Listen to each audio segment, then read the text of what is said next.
Hi everyone. This year's Harley-Davidson Bike Week in Faak offered us excellent conditions to extensively test our new parts for the current Harley-Davidson Road Glide. Andreas took the opportunity to ride the CVO, painted in Copperhead Red, through the picturesque Carinthian mountains.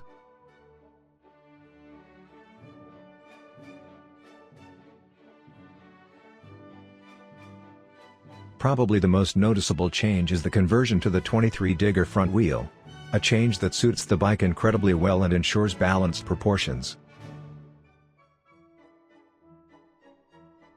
To be able to mount the front wheel, the suspension geometry had to be changed. To do this, we developed a new triple clamp, which is currently still in the prototype stage.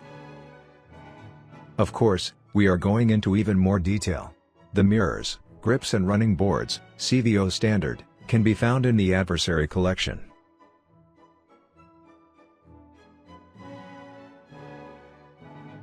For the large front wheel, there is also the matching brake disc and spoke design with a diameter of 340 mm, and because we want to keep the 4-piston brake caliper, we have developed a matching brake caliper adapter.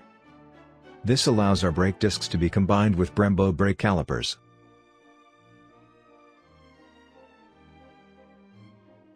What is not noticeable at first glance is the conversion to a hydraulic clutch with a new clutch fitting to match the brake side.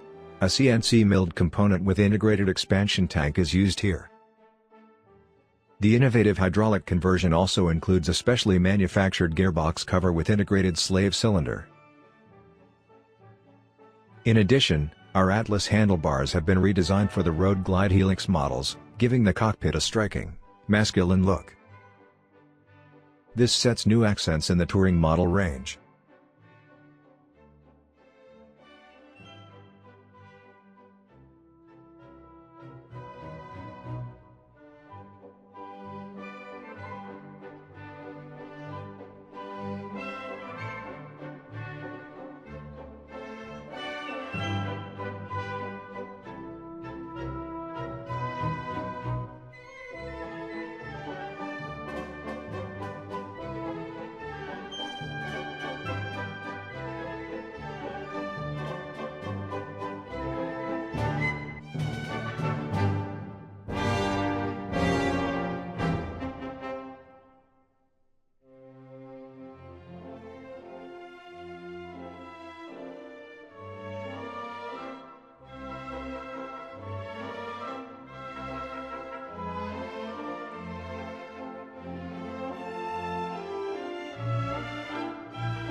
Thanks for watching.